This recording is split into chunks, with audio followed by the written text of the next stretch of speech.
Presiden Prabowo Subianto telah tiba di Akademi Militer Magelang, Jawa Tengah pada Kamis 24 Oktober 2024 malam. Ribuan warga pun sangat antusias menyambut kedatangan Presiden ke-8 RI itu di sepanjang Jalan Akmil Magelang.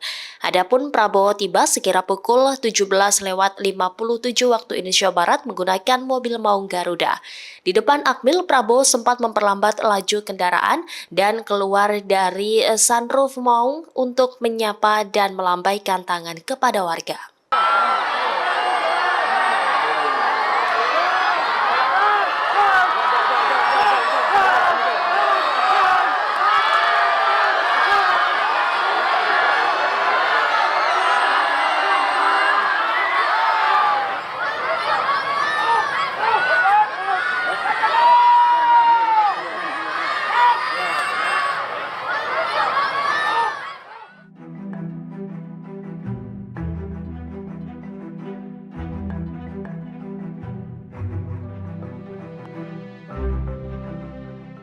Download Tribun X sekarang, menghadirkan lokal menjadi Indonesia.